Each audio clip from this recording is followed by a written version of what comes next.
South Africa and early morning in San Diego. And our very special guest is sitting and waiting in San Diego. I'll introduce him in a minute. What an exciting thing to be here with the ORT Jet group and our very special guest. Now, about 20 years ago, a friend of mine, Ray Krut, was living in Cape Town, and he was working for the startup internet search company, and introduced me to one of the founders, a guy called Vinny Lingham. And I sat with Vinny, must have been for about half an hour, and I can swear to you, I did not understand a word that he said. He was speaking English, but other than that, he was talking about the internet and search and I don't know what. But I'm hoping today will be a little bit different, although I'm pretty sure you're going to be exposed to some incredible cutting edge thinking in the world of tech. Vinny was born in South Africa. He's an incredible tech entrepreneur. He lives in San Diego. He's spent many, many years in Silicon Valley. He's started a ton of companies. We'll talk about some of them. We'll talk about Civic, the company currently runs. We'll talk about Yola, a website builder company he started. We'll talk about Gift, a company he started and sold for lots and lots of money. We'll talk about Shark Tank. Vinny's obviously was one of the sharks on Shark Tank. We'll talk about that experience. And we'll also talk about his incredible association and affiliation with our beautiful country, South Africa. He's one of those incredible export entrepreneurs that has kept such a strong link with his home country. So we'll talk about that as well. Just a little bit, I was trying to dig for just one or two things about Vinny, which not everybody knows. So Vinny, I hope you don't mind. You're married to a beautiful Afrikaans lady called Charlene. Just by the way, we share that in common. I married a beautiful Afrikaans woman as well. I didn't meet mine through an online dating site, and you did. So that's quite interesting. But I suppose quite apt for you, Vinny, to have met your wife in the online world, given where you are. Back in 2000, I might add. What's that? Back in 2000, I might add. 2000, amazing. Back in those days, 20 years ago. Yeah. The one thing that came through, Vinny, on all the research that I did about you and all the people that I spoke to about you, was that there was one word that came through loud and strong, and that word was generous. Apart from incredible success and incredible brain power, the fact that you are just the most incredibly generous guy. And thank you for being generous and spending an hour with us. We've got an audience of entrepreneurs, business owners, and socially minded people that just can't wait to hear more about what you've got to say. Vinny, welcome. Thanks for the lovely intro, Gidon, and great to be here, and always happy to chat to my fellow countrymen anytime. Thanks, Vinny. So I've got some questions, and you know, we can take it in different directions. The first thing, I suppose, just to get some context, how did you get from East London to Silicon Valley? You know, it's a long story. You know, I grew up there, I went to high school there, and it was, you know, it was an interesting experience. One of the, I'll tell a funny story I actually don't tell often. My first exposure to real travel around South Africa was when I was playing chess. So when I was 12, 13 years old, I made the border team. Border obviously is the region there. And we used to go to nationals every year. And so my first ever, like the first time I made the trip was standard 5, so grade 7. And I played nationals in Joburg in 1991. And like for a small town boy to go to Joburg in 1991 was insane. It was just like, what is this place? Where all these like the amount of buildings, I just couldn't get over it, right? So I saw Joburg, and then every year we'd go on a chess tour. I consistently made the chess team, so it was great. And you know, I spent like 5-6 years every December traveling, because like for a small town guy, my dad was a small town businessman. He could never leave. He was always busy with work, you know, literally like 7 days a week, the shop was open. And so that was the one thing I looked forward to every year, was like in December, I'd see different parts of South Africa. So I went to Durban, PE, Cape Town, Joburg, Pretoria. And, you know, I loved Cape Town. I just fell in love with Cape Town. When I was there, I was just like, this is the place I want to be. And I only applied to one university when I finished high school, which was UCT, and I got in. So I was super excited. And then I got into UCT and I went there and I spent a couple of the years there. But you know, in my third year, you know, it was back in '98. For those of you who remember the emerging markets crisis, interest rates went skyrocketed. My dad had a catering business, so he like literally all his financing on his equipment went up double in price. Business collapsed. It couldn't handle the 27% interest rates or whatever it was. I had to leave UCT in my third year, and I was really the top programmer in my class by a mile. I mean, they tried to skip me a year at UCT, so I could program. I was doing coding since I was 8 years old. In East London, I had this little ZX Spectrum machine and was running in BASIC and whatever else. So that was a big sort of knock for me. You know, emotionally, psychologically, etc. I went on Prozac. I was so stressed out. Eventually, I wound up in Joburg. It was an interesting story. So I started building this little website on the side in 1999 when the internet was taking off, and I managed to get a job offer, interview, acqui-hire type deal with the guys at Jonic back in those days. They wanted to take the website I had. And I actually at the same time had, this is a funny story, is like I really wanted to get back to Cape Town. So I got a job offer from Mark Levitt and Rail Levitt in Cape Town at the same time. But I was so strapped for cash, I couldn't take the offer because they were offering me like 12 grand a month at that time. And the guys in Joburg were offering me like 19, you know? And so back in 2000, there was a big difference. And even though the living costs in Joburg were high, it was just, I needed the cash flow. So I took the Joburg job, but I remained very good friends with Mark Levitt in particular, which I started a company with later on, and Rail as well. But that was the interesting turning point, because that was the point where I was like, well, do I go and do what I'm passionate about, which is, you know, computers in Cape Town, or just make some money? And when you're in survival mode, you take the money. But it all worked out because I met my wife 3 months later online in Joburg, because I got to Joburg, I didn't know anyone there, so I was just using online dating. And so I met her online, and we started dating. We're still together after 20 years, just very happy married, got 2 kids, living in San Diego. Been through the ups and downs of you know, finances as kids, because I was 21 and she was 18 at the time.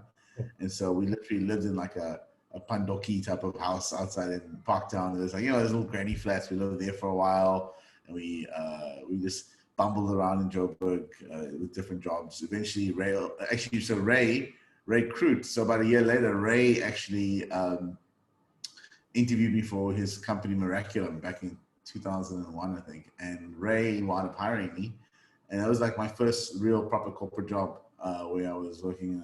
I was working in the Internet Solutions building in the Amsmart Road, etc. And yeah, so I spent some time with Ray. That business didn't quite work out. Went to go work for Anthony Michel's company, Cyrus, for a couple of years in Santon. And then with that, I got a whole bunch of US exposure. They sent me to America to conferences. Then I started becoming a search engine expert. That's when you met me. And started a search engine marketing company to customers, which is still around today. And that business grew very quickly in South Africa over the couple of years there in Cape Town. Eventually I just moved to Silicon Valley because I spent so much time in America, flying back and forth, meeting with the search engine marketing companies and Google and etc. I just decided to pack up my bags and move to Silicon Valley. The turning point, honestly, was Jacob Zuma winning the election it was 2007 with that whole Polokwane conference. After that, I said to Charlie, I said, we gotta get out of here. This is gonna go south quickly. And then after I said that, the lights started going out, if you remember, in 2008. And I just we managed to get visas and get out of there and move to Silicon Valley. And so it was kind of an interesting sort of section in my life where I just had built a company with 50 odd people, and a couple $100 million a year in turnover in Cape Town over 4 years, but I wanted to just get out of South Africa. Obviously loved the country, but just couldn't deal with the politics. And one of the things there was 2 things that I couldn't handle as an entrepreneur in the tech world. One is you need power to keep computers on. So when the lights kept going out, that was a big problem. And then you need fast internet. And back in those days, there was just no fast internet. And literally, the story I tell people still today is that we were generating so much data, and we had to upload so much data every day from our computers in Cape Town that we had to.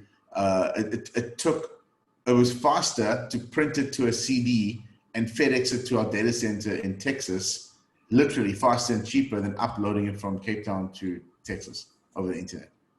That's how bad it was. And then I just like, well, what am I doing here? Like, how are we going to be competitive in the internet world if this is, I don't have power and I don't have fast internet? So I literally packed up and left. And that was the main reason. It was tough the first couple of years because I wound up coming back to South Africa every 3 or 4 months and just missing home, a lot.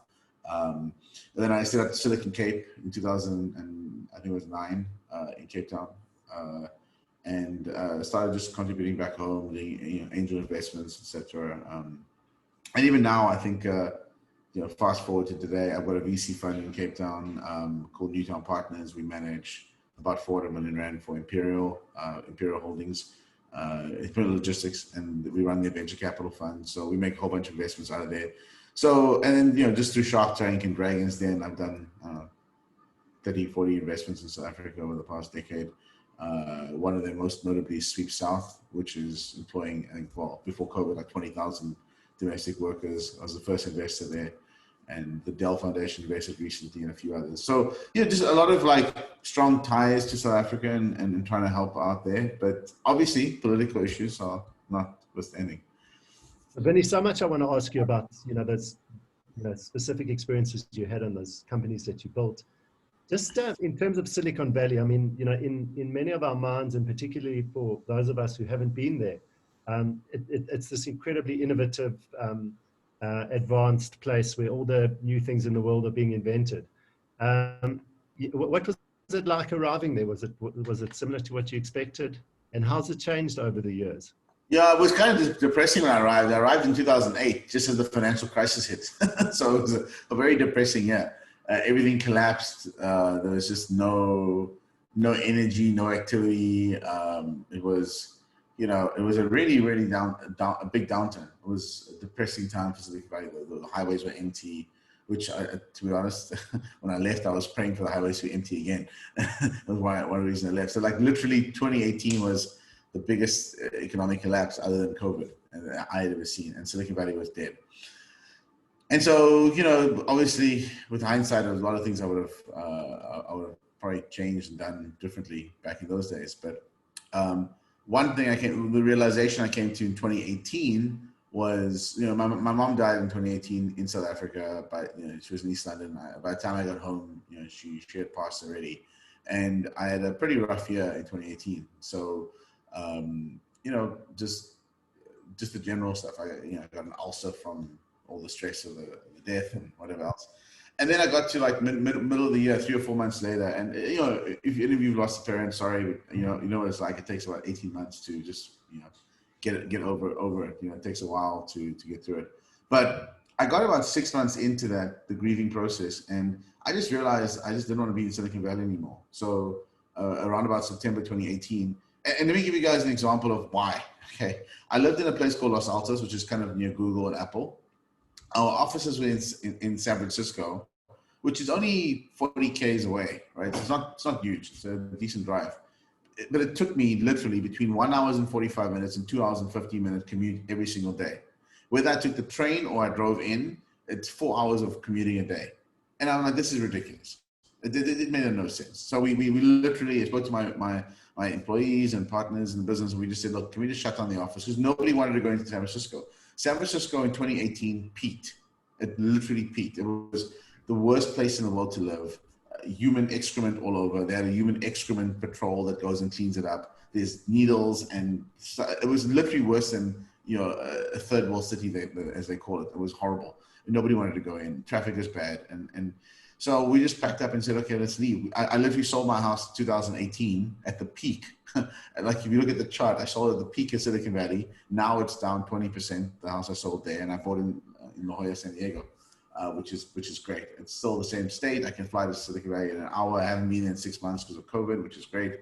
But we just made a lifestyle choice that we don't have to be living in the same area. And those of you now work from home realize that this is, so I've been doing this for 2 years. So when COVID hit, it was like, well, nothing changes. The company keeps running. We keep doing what we do. We just work from home.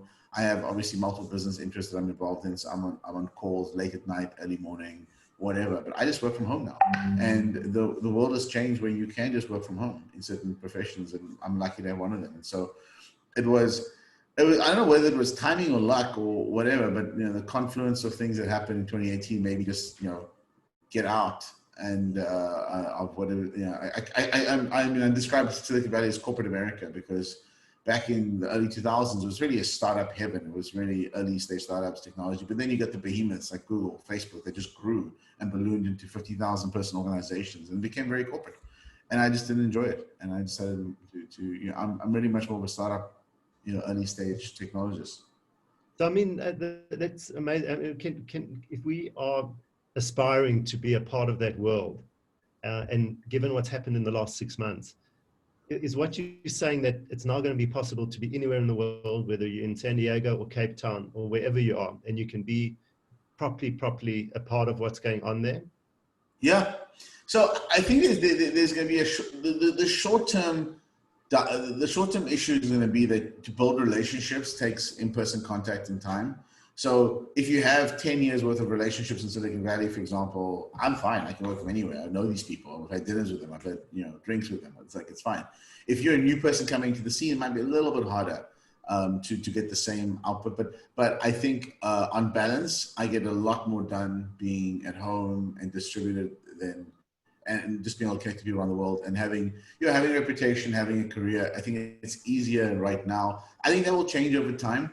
I think you're going to find people who build, online presences, followers, etc. Who it's already happening. I mean, kids of today are just very comfortable dealing with people that they've been watching on Instagram for years and have followers. So it's kind of the same in the commercial world. You're going to have to build virtual audiences for and people who follow what you do and support what you do. And whether you're not, I think the entrepreneur is the celebrity now in sort of the business world. So you have to have the online presence. And I just announced there's a video that a movie on Amazon that I'm part of, and like you build this presence, right? And so people, once you're a known entity, it's easier. If you just put together a live feed, no one cares. You're not going to get any business done and stuff. So it's a little difficult. I think there won't be 100% movement of everything online. There'll be a certain percentage, and certain companies can function fully online going forward. And those companies will do exceedingly well by not having offices. And then other companies just have to have offices and people, and that'll be a post-COVID type thing. But during COVID, the people who are going to do well are the ones already established. The younger people coming in aren't going to be able to create some of these businesses that require in-person contact. So it's not clear how it plays out. But I will say that I think I'm fortunate that I have that presence already, and I've got a career that I've built that I can leverage online. And getting into that a little bit, you mentioned Mark Levitt. He was with you at the start of Gift, and it's just it looks from the outside like one of those dream kind of stories of starting in 2012 and building this digital voucher company. Spending 2 years on it, selling it for $50 million. I mean, this is the stuff that, a budding entrepreneur dreams about. In reality, I'm sure it was hard work and lots of uncertainty and all that stuff. But tell us a little bit, if you would, about the Gift experience. Yeah, that was a great experience. We definitely had points where I was going to throw in the towel, Mark was going to throw in the towel. There were points where we just it was 2.5 years of grinding. We just didn't think we'd make it, and we wanted to make it in the end. It's one of those things where it's a classic Silicon Valley story where you take a sort of niche market that no one's really focusing on, and you build software rapidly to make it more efficient and make it more consumer friendly, and then there are bigger companies who want to own that, and then they'll pay for it. And so it was very much a Silicon Valley playbook. We sort of play, and it worked. And so we did well. We made a whole bunch of money, and we moved on to the next thing. But it was a great 2.5 year ride, and it wound up being 4 years in the end. By the time everything was, by the time we handed over the company and worked out the balance, it was a 4 year run. And Mark and I love working together. We're working together on something else right now as well. And there's just he's working in a new company, Trickster, and I'm helping him on some things there. It's just good having people you've worked with. And that's the other thing about startups. It's a lot easier when you work with people you've worked with before to build the next one, because there's just it's a groove that you get into. So I always recommend that you try and maintain those relationships as best as possible. Moving on to Civic. I mean, Civic is, assume you're spending quite a bit of your time on, and it seems to be, slap bang in the middle of where technology is going with blockchain, and you've got a digital wallet component and apparently a new kind of health identification element. Tell us a little bit about Civic. Yeah, so Civic is a very ambitious play to try and digitize identity, so we can have digital passports and digital healthcare certificates, digital IDs, etc. It's not an easy business. I'll be honest. Like, it's been 5 years now, and we still struggle with getting mass adoption of the products, just because of the number of entities involved. We've got governments, we have government organizations. Like, we're working with. We're trying to work with airports right now. The presentation of the United Nations World Travel Organization, COVID's hit, and everyone's got their own sort of way of doing it. And it's a tough business.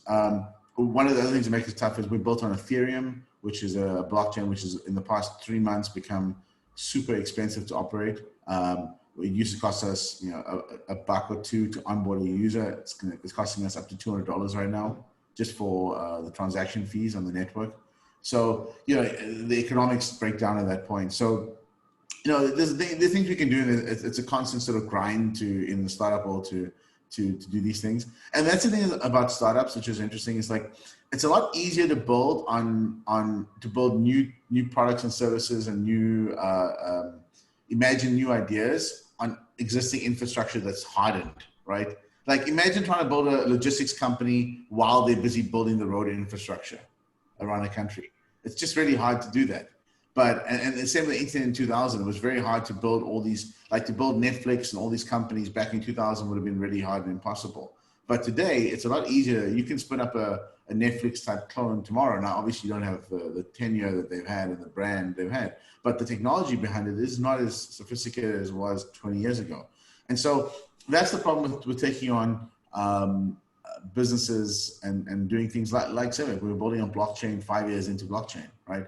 And now we're 10 years in, and it's still not mature enough and scalable enough yet. So Civic is, I would say, a great learning experience of how to time the market better. And so I think every company I've had I've got learning experiences from. And I don't know what happens with Civic in terms of what our outcome will be over the next couple of years. It isn't, the blockchain space is not the easiest space to be in. I will be honest. It's been very, very challenging. Just because the things outside of your control. We don't control Ethereum, but we build on top of Ethereum. We can't control the market prices for the fees that get set. But that's just one example of the challenges of building technology. And so, as you can tell, I'm a serial entrepreneur. I don't have like emotional attachments to the businesses. I try different things out. Some work, some don't work. But on balance, I think I also do a lot of investing as well. So I think my investment track record is phenomenal. Some of the investments I've made. I try not to. I have a high failure rate, but the returns on the winners are massive. Like I had an investment in one company which was 66 times return in 18 months. Oh. Okay, like if you bet it, if you're placing, let's say you place $10,000 bet per company, you make 66 times your money on one bet. You've covered 65 losses. So that's how startup investing works. You just got to do lots of them. So when I tell people I've done like 100 startup investments, they go, "Wow, like that's crazy." But no, like 50 of them will fail. Well, that's fine. But the ones that win, if they return 50 or 100x, then the rest is cream. And that's kind of the game. So it works the same. It works the same as an entrepreneur. If you go and start 10 companies and only 2 or 3 succeed, as long as those 2 and 3 paid off the time and energy for the other 7, you're going to do well. Amazing. Vinny, do you think entrepreneurs, I mean, this journey, this hard journey, the self-doubt, the endless hurdles that one encounters, do you think entrepreneurs typically give up too soon or too late? Both. So I think it's tough. Like sometimes the emotional attachment to a company will make you stay there longer than you should, and sometimes the emotional attachment to your own, you like the fear of failure makes you give up too soon as well. So I think what you need to do is embrace failure as part of the journey and be willing to go as long as you're willing to take it. But don't give up because you're scared of failure. Give up because it's failed. You know, like it's a very nuanced point. People often give up because of the fear of it happening. You should give up once it's failed. Yeah, and all those wannabe entrepreneurs that you saw on Shark Tank, and you know, I know a lot of it was around the entertainment value of the show and all of that. But you know, what was the thing? Was there anything that you know started learning to spot early on, like this person actually has it? You know, where you could kind of change those odds a little bit, and you know, even the change, make it a little bit less random in terms of the success rate. Yeah, what I notice often is people are either too smart or too dumb. It's really hard to get it just right. You know, people who are too smart for their own good get themselves into a world of trouble because they're thinking like they're not practical enough. They're like, well, this is what happens in year 5 and year 10, and it's like the accountants that put together 20-year projections for a startup company. Like, how do you do that? Like, there's no data, insufficient data for that. And then the people who just like, unfortunately on the show, they just don't have the wits to go and pull this off anyway. And you got to find super smart people who are pragmatic and willing to look not too far ahead and say, okay, how do I plot a course here and go from, instead of trying to go from A to like Z, you go A, B, C, D. Like, what are the steps to get there? And the problem with a lot of people is when you start breaking down the journey for your company and what you're trying to build, the journey is actually slow. It just is. Elon Musk didn't go from building, Tesla, from trying to build these Cybertruck cars back in those days. He started with, let me just build a simple 2-seater. Let me use the Lotus body, and this is build a kind of prove the model that I can, use electricity to power a vehicle, and then I can build a bigger car for families, and I can build an S and a 3 and whatever else, and build models. But he didn't try and do the end result first. He started with like, let's just start with something simple. And I find TV entrepreneurs come with like the most complicated, convoluted businesses where they're trying to take over the world in the first year of their company. And it's just about making, it's about stepping stones to success. Like, what are your stepping stones? What's the first thing you need to do? And then it's about, taking a hypothesis and validating it, right? Like, what do you fundamentally believe about this company that you're starting that you need to test in the market? Because like, just because you believe it doesn't mean it's true. So you have to have the market respond to your product or service that you're building. So, when I look at starting companies, that's the first thing I look at is like, what is the assumption we're making right now, and how fast can we validate this assumption? Yeah, makes so much sense. And Vinny, chutzpah, I mean, you've got oodles of it, and you just maybe you've got lots of Jewish friends. I don't know. Clearly, you were born with it. I do. It's funny. I do. Like, literally all my co-founders of companies have been Jewish. Pretty much most of them, like all my best friends in San Diego are Jewish. It's like, even like one of the reasons I moved is Michael Lehman. I don't. Okay, he's one of my best friends from Cape Town. He moved to San Diego, so he's one of the reasons I moved here. It's him and Ray. I'm like, great, I'll hang out with these guys. That's why I get my. But he's got no chutzpah, so I'll be honest. He knows this. So you can tell him I said so. I told him to buy Bitcoin at $40. He sold it at 90. I said, "What are you doing?" Amazing. So let's talk about crypto, because crypto is cryptic to many of us. What does it mean? Where is it? Do we need to worry about it? Do we need to think about it? Should we invest in it? Should we start businesses in crypto? Help us with a crypto 101, if you wouldn't mind. Yeah, so it's a tough one. I mean, it's like, I don't have a crystal ball for this, guys. I got into it really early. I did really well. I got out quite a bit. I still have quite a lot in crypto. I just don't think it's one of those things where if I become and I know lots of people in the same situation. If people make billions out of crypto, like people really make billions, a lot of people are going to suffer in the world. It's kind of weird. It's a weird sort of thing. The people who are in crypto right now, who own Bitcoin, etc., they will become a new ruling class if crypto wins, because they just have so much wealth built in. And if crypto wins, it means that everyone else is suffering, and that's not a great world to think about. And is it that binary, Vinny? Yeah, it is. It literally is. I mean, if you think about it, how many people in the world own Bitcoin right now? Maybe 1%, maybe, probably 0.5%. If Bitcoin went up 100x or 10, 20 or 50x right now, you're going to see a lot of suffering in the world because there's a massive wealth transfer to the top 0.5% of people who own crypto. So this is the dilemma of crypto right now. You know, if governments screw up badly enough that Bitcoin takes off to that level, who does it actually enrich? It's not like Bitcoin's an asset owned by everyone right now. So the smart thing to do, I guess, is to go put a little bit in and hope it is never worth anything. So if you have, you know, like I think Bitcoin is like what, 200,000 rand in South Africa. If you got 200,000 rand to spare and it's less than like 5% of your wealth, I just go buy one and just put it away. You just never know. There's crazy things that happen like COVID and Trump. So, you know, I think it's a hedge, and like all hedges, you often don't want them to actually like play out. You know, I've got obviously more than one Bitcoin, but like if it's ever worth anything significant, I'm gonna have to go buy a gun. You know, I don't want to buy a gun. I don't want suffering and pain in the world, and I think that the problem is that with crypto in particular, and well, Bitcoin in particular, that's the problem. Other crypto is interesting. I think like something's happening in DeFi, decentralized finance, and how it's, you know, removing the middleman in the banking world and stuff. That's interesting stuff. That's interesting to use crypto for those sorts of things, use cases. And money can kind of flow in and out between digital dollars and crypto dollars. But I'm you know, when it comes to the speculation of crypto, like I've seen too many people get scammed, and I don't know, there's people I know who don't even bother emailing me and say, Vinny, is this being a scam? They go buy this stupid Bitcoin scam thing and they go, I lost $250,000. Vinny, what the hell happened? I said, why did you ask me before you put your money into this stupid thing? Like I can tell you like in 10 seconds. And to be fair, I have told some people that things were scams and they didn't lose their money on it.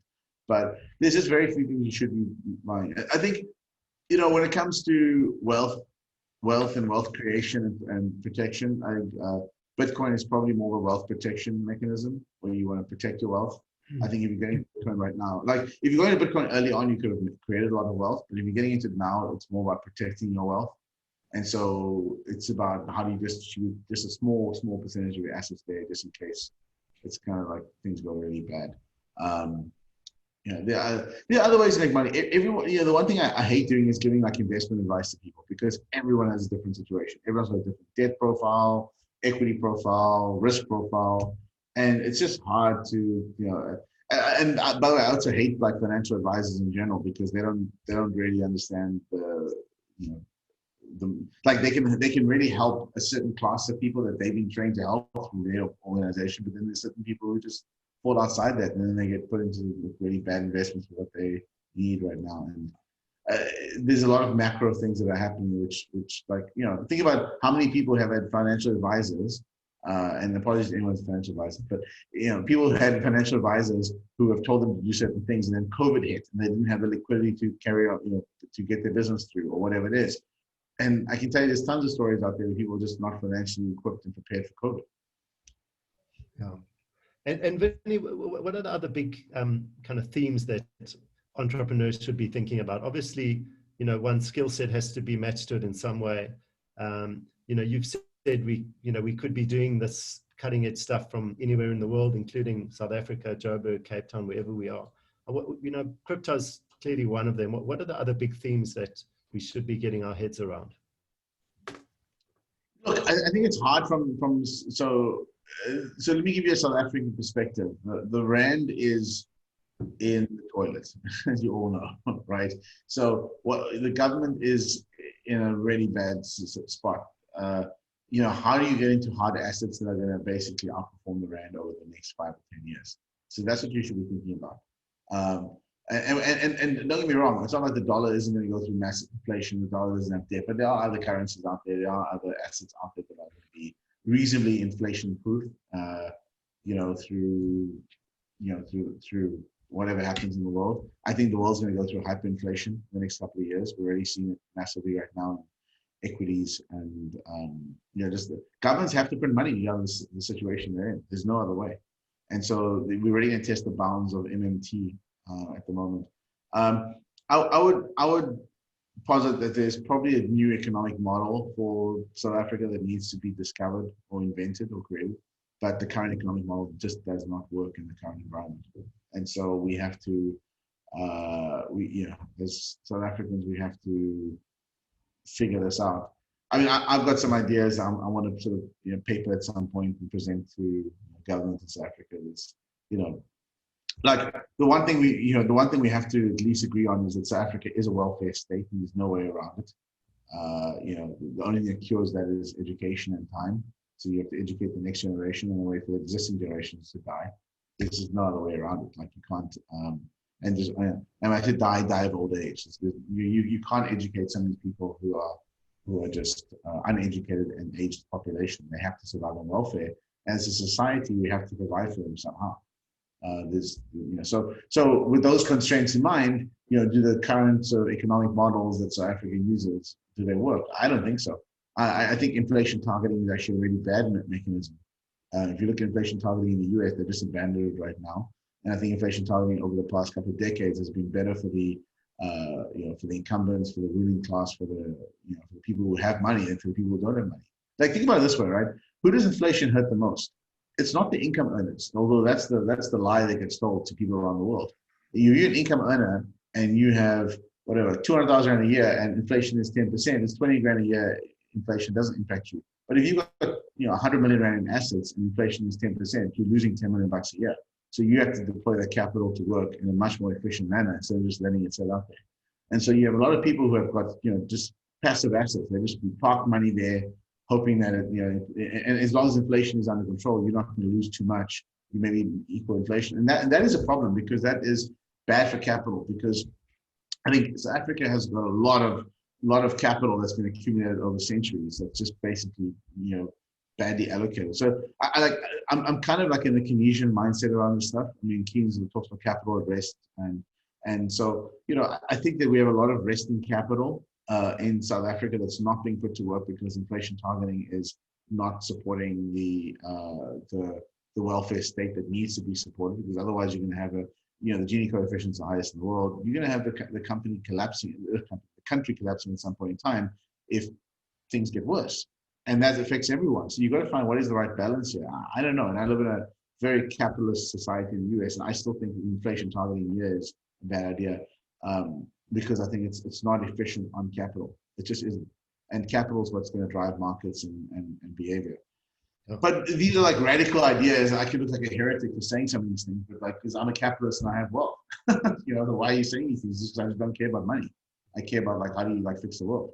And so I'm more interested in how do you make capital more efficient? How do a very simple example is someone who owns a piece of land in the middle of nowhere, right? You own that land because it's been in your family for like hundreds of years and it's inflation proof, generally speaking. But that's because governments and central banks target inflation. And so inflation is something which I don't think should be targeted as aggressively, and it benefits the wealthy more than the poor. And I imagine that you're losing money because the inflation on that property is higher than the what you can yield. So what do? You either sell it and reallocate the capital, or you develop the land and you put the capital to work. But this is the point. Like, we have too much capital at rest in society, too much passive capital, and South Africa in particular. I mean, look at the pension funds and you look at all the capital that's in South Africa that just doesn't get put to work productively because you can rely on the government to make sure inflation is low so that your wealth doesn't get eroded. Yeah. So the prevention of wealth erosion is actually harmful to society, and that's kind of my theory. Yeah. Well, clearly it's not a time for traditional thinking, and your thoughts are thought-provoking and may sound radical, but it certainly feels like we need to be thinking with that kind of mindset. I want to dig into South Africa a little bit in a second, but just also want to invite the audience just to post any questions. I see we've already got one from Anne Newrock, which I'll get to. But just on the group, post some questions and hopefully we'll get them through to Vinny. Vinny, just on South Africa, you've got a fund now with Imperial Logistics, Newtown Partners. What are you going to be looking for? Where do you, is it too early? Where do you see some of the opportunity in South Africa? I think it's a global fund, so we're investing around Africa. It's more Pan-African, European, I'd say, but we can invest globally. Obviously, Imperial is a logistics business, so we're looking at businesses that we can invest in that have some synergy or some sort of feeder into their business that they can add value to in some way. So it's more thesis driven. One of the things is what they've done is they've taken a really big leap forward and said, okay, we're going to allocate capital to venture and try and find a way to do it. And venture capital in South Africa isn't anywhere close to as evolved as it is in the US, obviously. In the US, you've got 1 or 2% of pension funds putting money into venture capital. In South Africa, you have nothing. And so the forward thinking that they've had around this is how do you create venture capital industry in South Africa? And the model at Newtown Partners is that we basically work with corporates that have got capital to deploy, anything from 100 million rand upwards. Is interesting. Probably even 200. I think probably we have to look at the latest numbers, but somewhere 100 to would be a minimum. And then working with a company that Newtown Partners, for example, which can manage the deal flow, help you manage your brand, help you find good investments, research them and invest, and find synergies with your existing business. So there's a lot of reasons why you should do it. I think it's the model for venture capital in South Africa where corporates can't really go and create $50, $100 million funds very easily. It's just a lot of brands. And you have to be competitive globally, but working with a fund manager like Newtown Partners to create funds as a vehicle for investment for your company and allocate some capital there to new technologies, innovation, stuff that you can bring into your business. The model is working really well for Imperial. They've been super happy with the results, and we're seeing great progress there. And I think that model gets that was the hypothesis, right? Can we corporatize venture capital in South Africa? Every American company has got a venture capital fund. Just about every major company has got a VC sort of arm, and South Africa has nothing. And so, can we actually bring that model to South Africa? It's working well. We should see good results. We're like 12 to 18 months in, and given the positivity we're seeing and the results we're seeing right now, I think I think in our minds we've proven the hypothesis. And so, like any startup. And the next stage would be, okay, well, how do we replicate this? Now we know it works. How do we replicate it? How do we give other corporates the opportunity to create their own venture capital arm of their business and be more innovative? And so I think we're going to see that from Newtown Partners in the next couple of years. Well, great to see the capital being made available in our area to South African entrepreneurs. Vinny, just moving back to the US, a question, November's, I think, making all of us nervous, even if we're not in the US. How does it feel to be there at this time? It must be pretty nerve-wracking being in the US. Yeah, we looked at like, what do we do after Trump wins? Because I say after he wins, I think he's got a 2/3 chance of winning. I think it's 2-to-1 chance that he'll win again. I mean, you never know, right? Everything happens in the day, but like, if you ask me to handicap it, I'd take 2-to-1 for him winning.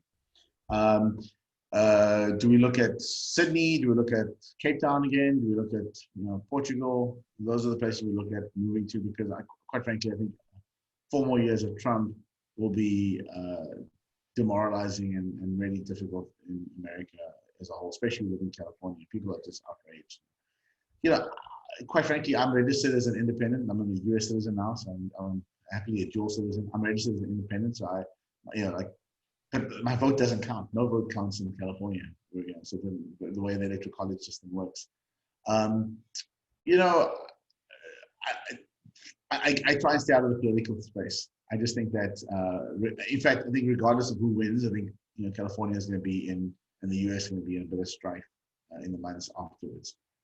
If Trump wins, you're going to have huge sort of blowback. If Biden wins, you're going to have all the Trump supporters, going up. And it's just at some point, like, I can't keep running around the world. I left Zuma, and I'm going to go leave Trump. Go, where to next?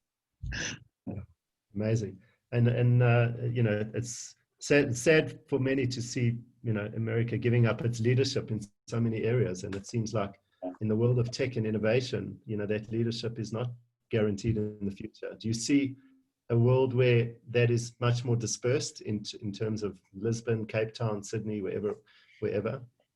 Yeah, I do see it being more dispersed, and I wouldn't say America is giving up its leadership. In fact, like there's a lot of antitrust movements right now against the big U.S. companies. Um, this is the interesting point, right? Like America has really grown to amazing heights because of antitrust laws and really being pro-consumer and all the things they've done over the past 100 years. And so then the discussion really comes in with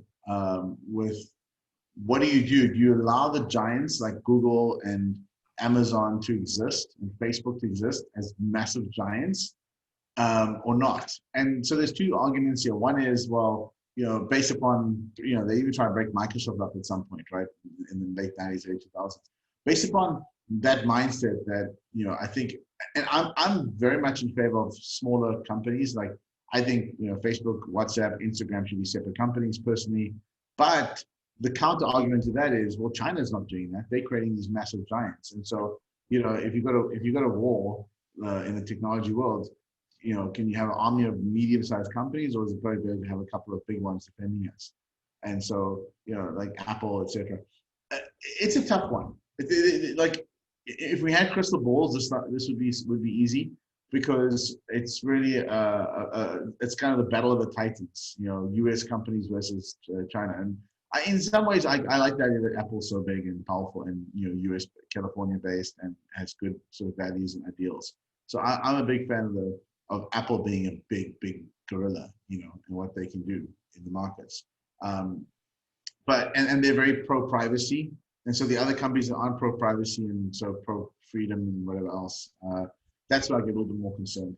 And people always go on about privacy, like privacy being what's a big deal, Americans and privacy. And the thing is this: that privacy isn't something which is a concern now. It's a concern in 20 years from now, in 50 years from now. It's a concern if you look at, maybe I've just read too many science fiction books or watched too many science fiction movies, but it's that like one world government dystopian future where you just have no freedom. And so, the building blocks of that are happening today. And if we don't fight against that today, we're going to be in a world where you just don't have freedom and the governments can take it away from you. So you're not really, like privacy is something which allows you to fight against dystopian governments. It's not about, oh, I don't want people to know what I do. It's more about, you have, like, privacy is kind of the underpinning of democracy. So if you don't have privacy, you can't have democracy. You imagine like the government knows what you vote for or who you vote for, and you can get targeted. That like oppression happens when privacy is taken away. So privacy is the underpinning of democracy, and that's why America has been so great for hundreds of years, is because they've got strong privacy laws. I won't go through all the details, but it's written in the Constitution, amendments, etc. And if that ever gets eroded, then you lose democracy, and that's a big concern. Yeah, absolutely. Vinny, one of the questions that came through was, the dilemma of somebody working in a corporate, having a relatively safe, stable income, taking that leap into the entrepreneurial world. You've shared with us, and you've lived the trials and tribulations of that route. I mean, is it a personal thing? I mean, obviously it is in some respects. Any thoughts or any advice you can give somebody in that position? Look, it's always a lifestyle decision, right? If you're going to go from a corporate job to a startup, you've got to basically just trim the fat off everything you do.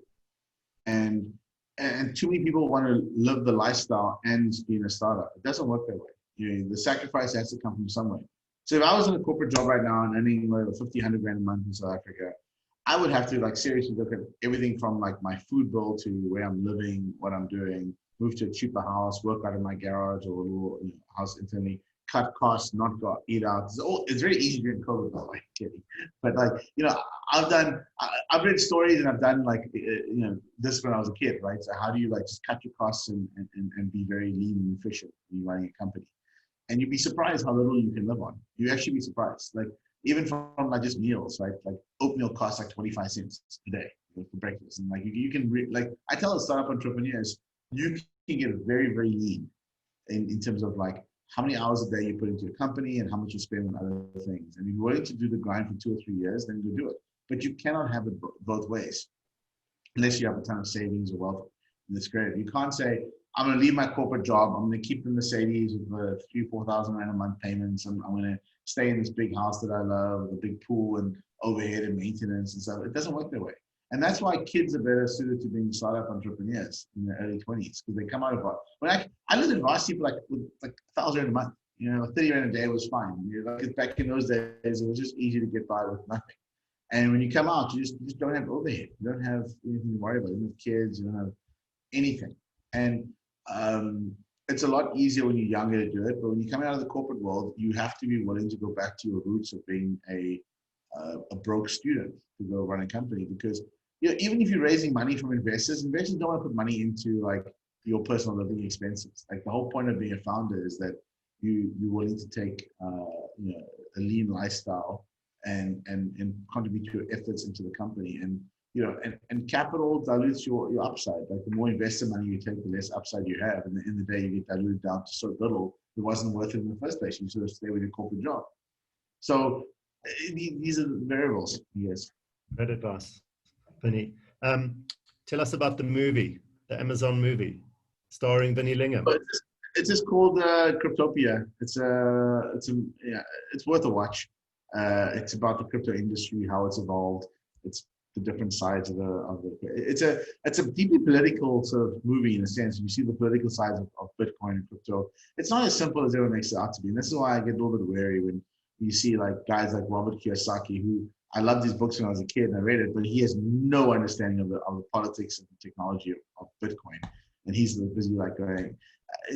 But don't get me wrong, I think Bitcoin's great in many ways. I think it's also got lots of issues. And I just don't think that you can gloss over those issues. And I've been saying that for years while we've been in the bear market, before we went into a bear market, and we still haven't come out of the bear market. So I think it's got a lot more upside, but I think there's just lots of issues that people are just unaware of. And the less you know, the better in some respects. You just kind of put blind faith in it. But I'm not a blind faith type of guy. So I get maybe too involved sometimes. Can't wait to watch it, Vinny. Vinny, do you ever switch off? Last night I took 5 milligrams of melatonin, 2 magnesium pills, and I slept like a baby. I think I have this ring. It's called the Aura, it's let's see. So that's how much sleep I got now. So it literally tracks everything. So there you go. My radius is 93 and my sleep was 90. It's the highest I've ever gotten in months of wearing this thing.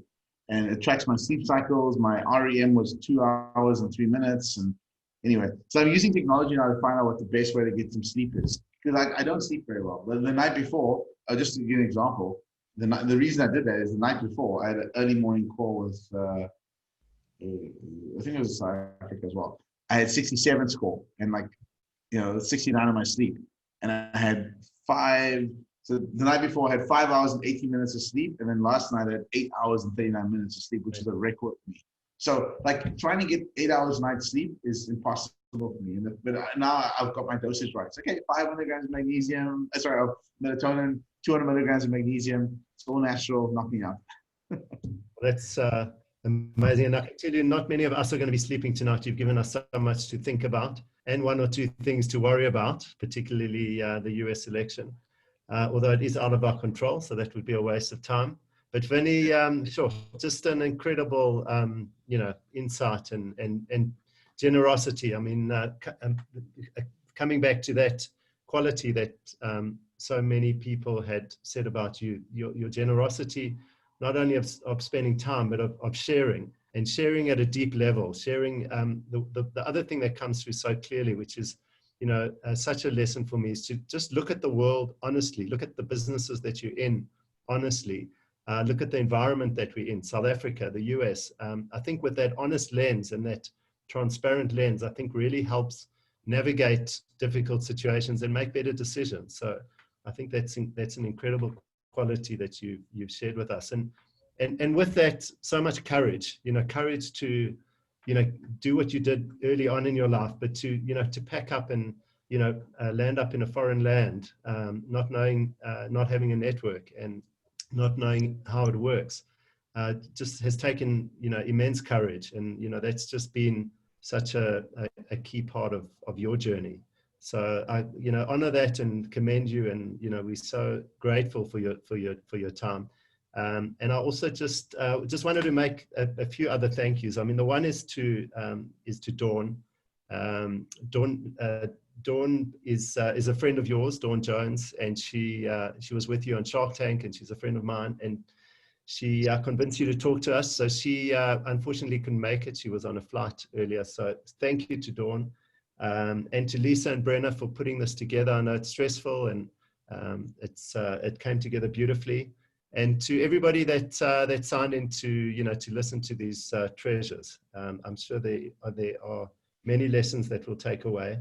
And I think the last one, Vinny, if I can just end off with another beautiful thing you shared with us, and that is that you said that the journey is slow, and so many of us would perceive the incredible success that you've had as being a fast journey and an easy and a quick journey. And the reality is that the journey is slow. So I think if we take that home, we can really internalize the fact that we're on a journey. We're all on a life journey, and it's sometimes goes slower than we'd like, but that's the way it goes, and we've got to stick with it. So Vinny Lingham, thank you, and thank you everybody for joining. Thanks, Gidon. Thank you, Vinny. It's an absolute privilege to have heard your stories and your insights, and thank you. One of the benefits of COVID is that we could organize this on Zoom today. So thank you so much. Gidon, thank you for your continuous support of ORT Jet and for your time tonight. And to everybody else, just wanted to wish on behalf of ORT Jet and Lisa and myself a Shana Tova, and just hope that everybody has a better year ahead, a healthier year. So from us, thank you. And yeah, we'll see you in October. We've got a great lineup of 2 talks in October. So please just stay tuned on our Facebook page, and please join us for the next one. Thank you. Good night. Good night, everyone. Thank you.